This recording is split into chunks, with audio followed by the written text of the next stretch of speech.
Good morning everyone and welcome to my channel English Literature.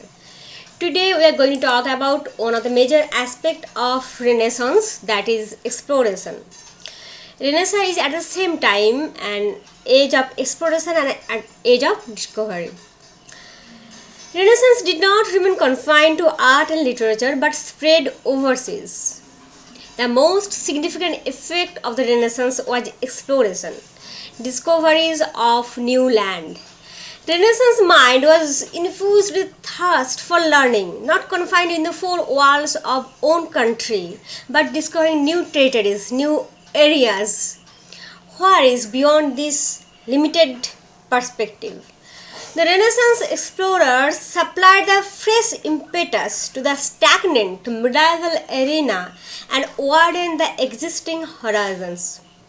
The age of exploration or the age of discovery was a period of the panoramic expedition and sea voyages. So, what do we mean by exploration? It means expedition and sea voyages.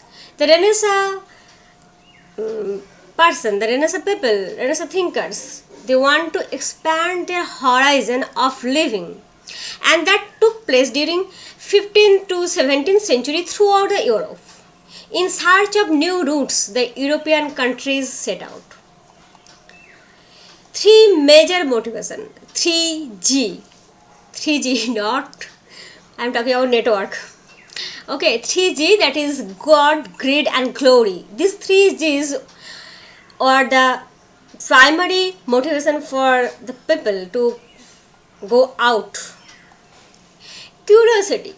Renaissance gave birth to reasoning power and curiosity in human heart, negating medieval blindness and superstition. People don't want to be confined in four walls but want to set on odyssey, to know the unknown, to delve into the unseen. And this curiosity to know what is beyond this, what is beyond our country and what is the world, this curiosity to know, that was the primary impetus for exploration. Now, come to the second point, demand for trading resources. Development of trade, raw materials were needed. Timber, tobacco, sugar, fur, spices, silk. In search of luxurious resources, people set out to traverse new countries. Overseas trade, greed and gold. Myths of the king's treasure. Even it was said that in India, people came from Portuguese, from Spain and then from England. They know that India is a treasure trove, and that myth, some are true, some are just myth, and that myth just urged people to go out and conquer that treasure. And myths of the king's treasure abandoned in other countries spurred the ambitious hearts to take risk of long voyages, search for new world, in a fight for superiority, power and glory. So these are the things they want. Actually, what happened during Renaissance, human being get the priority over or any other superficial things. So human priority, human power, human glory, human endeavor, everywhere it was given the importance, and that's why human superiority, human power and for glory, they just came out. European nations started competing with each other to become the richest land, each power. They know that if we can expand our territory, if we can expand our kingdom, and then we will be powerful. Money. Portugal, Spain, France, England, these countries take initiative. Also Italy, they take initiative in exploring the different countries, and all set forth for new enterprises. Again, individual explorers. What happened for the individual explorers? Why they are going out to take such risk? Actually, the individual explorers, they want glory, they want fame. People will talk about them. Oh, they just discovered this land, that land. They want to become famous. And number 5, there is a missing. Now it is not. It will be number 4. Spreading of Christianity. It was a major point. That religion was divided in different sects then. Due to Reformation, religion already were divided, not confined in only Catholicism, but there was Protestantism, Anglicanism and different sects. And each of them wanted to dominate over other religions and gain more recognition all over the world.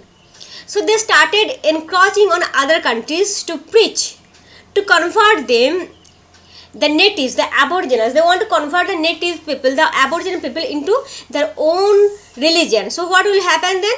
If they can convert the natives in their own religion, then they will gain more priority than others. Even Columbus, it is important point to note, to understand that even Columbus wrote to his sponsors. Who was Columbus' sponsors? We will talk about them later. Okay, Ferdinand and Isabella. Oh, there is the name. Ferdinand and Isabella, Columbus' sponsor of Spain, that he is going to explore new land. Why? To find new people and to commit them to the holy faith of Christianity. So, what Columbus committed vows or promised to his sponsors, to his patrons, that he is going to find new land to spread Christianity. So, it will please church, king, everyone will please, oh God, you are going for such an exploration, for such a holy mission. Okay, let's go. And then, so religious motivation worked to a greater extent. And now, what are the effects of religious exploration? Exploring new countries opened a new vista in burgeoning civilization. European influence spread to the Western Hemisphere. Global identity. Global, what is meant by global identity? Global identity means all over the world came to know. That led to the expansion of trade. Number 4, the mingling of different cultures. The culture of the explorer and the culture of the aboriginals, that led to the concept of hybridism. And Europe became wealthy and powerful, no doubt. It portended the custom of colonization.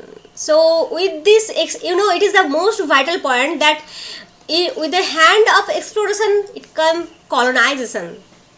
They first started exploring new countries, and then they started just conquering them, just keep them in their power. So colonization was the most important, or you can negative, you can tell whatever it is, aspect of exploration, effect of exploration. With the expeditions and voyages, the conventional conception regarding geography changed. It is very important. The geographical conception changed a lot with this exploration. For a long time, the people of Europe considered it to be a whole world. But with the discoveries of other countries that they call New World, they consider Europe is the whole world and there is nothing beyond Europe. But when they discover new land, they feel that, oh, there is some new land and that is beyond Europe. Advanced printing quality and speed accelerated the printing of books and different books regarding exploration. The people who explored, they just started writing books, travelogues, and they helped the other explorers also. And discovery of new lands spurred the development of world map. People have no knowledge about the world. They just are confined in European people know it is our country, it is the world. But when they found that there is other countries, there is a new world, so they just started making new maps where there will be other countries. People took interest in geography as an academic subject. Advancement in cartographic technique of data representation and map making. Scientific or speculative investigations were given priority over mere hypotheses.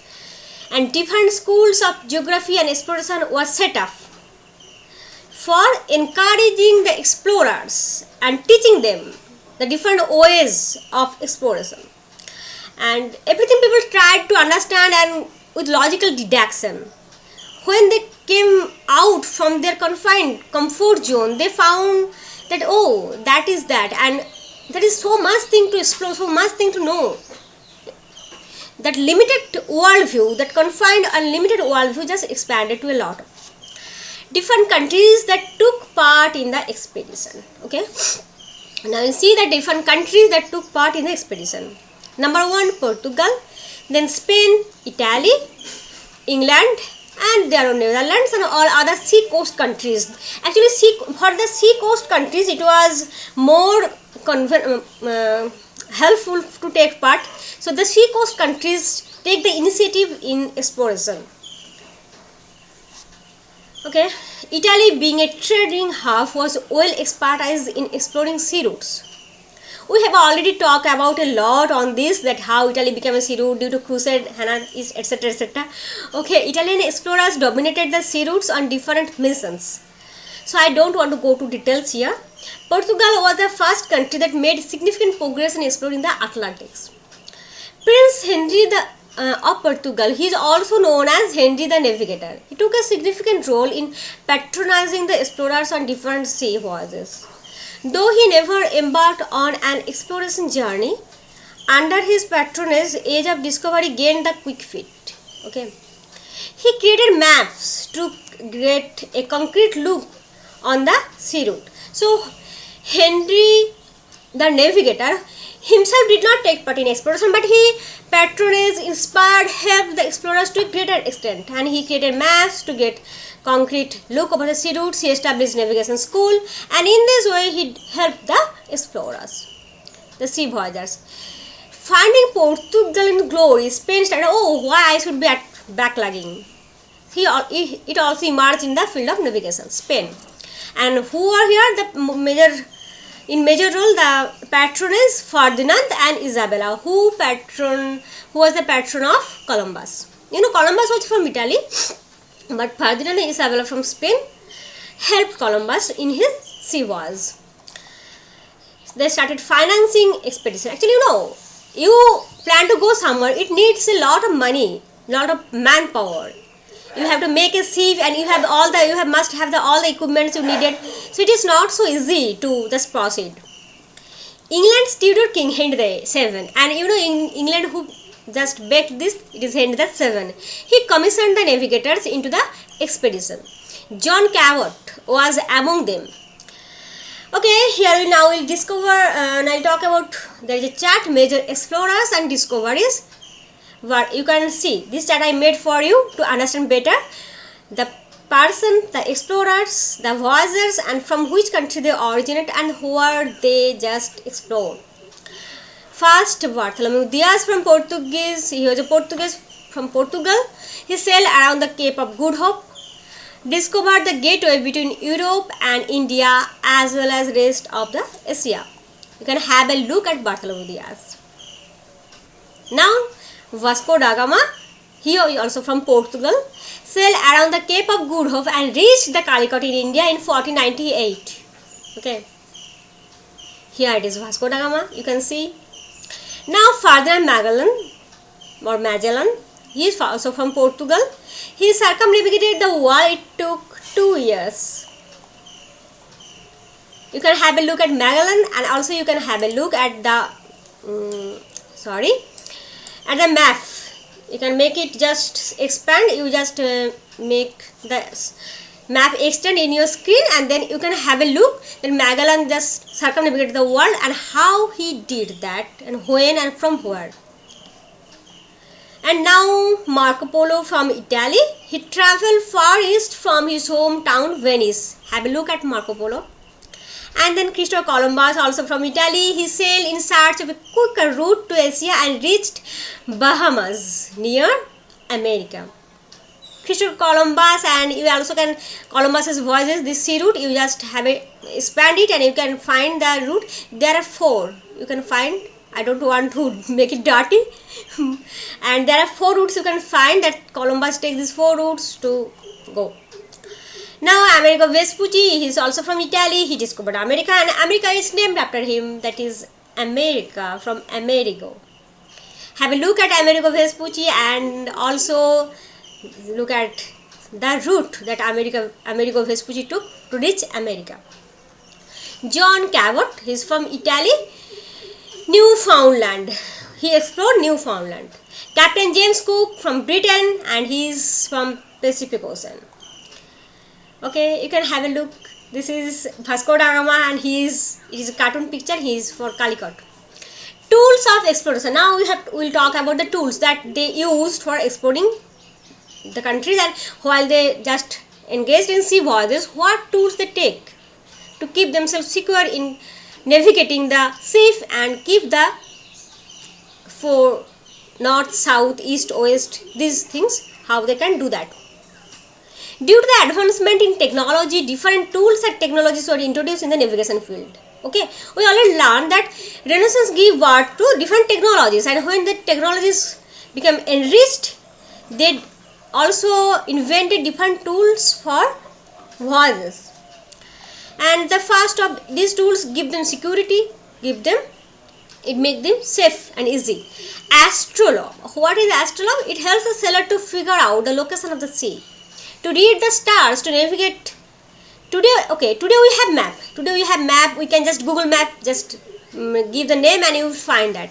But it was not so easy in those days. It was very tough without any map, without any destination particular. So what they use astrolabe. Astrolabe is just like this. You can see this from this image. Astrolabe is such kind of thing, and people have to see in this way. Okay, it was invented in ancient Greece. And what does it mean? It means to take a star. So observing the star through it from a particular direction, they can understand the position of the sea and their ship also. Now come to the second point, the magnetic compass. We all know that it is an inseparable tool for the voyagers to determine the direction, north, south, east, west, how they can understand. It was also invented in ancient China, and it helped to indicate this direction, north, south, east, west. The compass always pointed to the earth's magnetic poles. Okay, this helped to navigate them in right direction in the vast directionless sea. The compass improved the safety and efficiency of the exploration during expedition. Here you can find the image. Now caravel. What is caravel? Caravel is a lightweight small boat with a triangular sail. Arab sailors invented this, and later in the 15th century in the hands of the Portuguese sailors we found its wide usage. It has a cargo.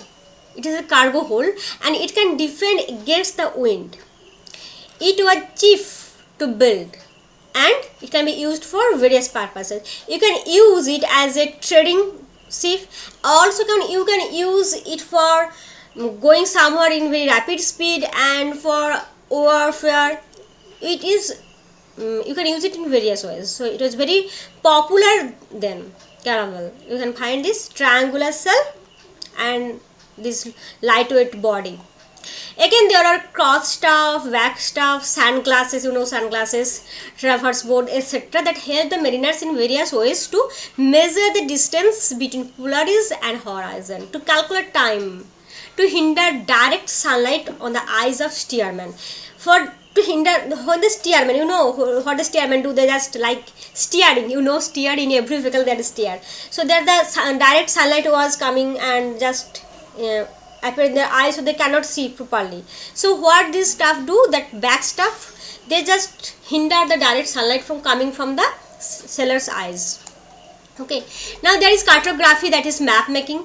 Invention of printing press, maps circulated. German cartographer Martin Waldseemüller prepared maps for both North and South America in 1507 that showed America as a separate continent named Carta Marina. So America, that there is a map in which they show that America is not a part of Europe, but it is a separate land.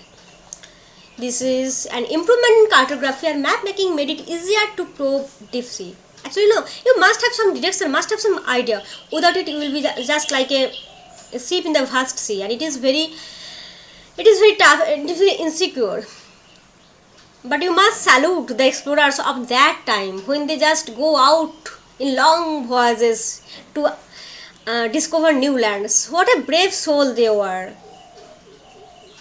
Okay, and now in our next video we will talk about what?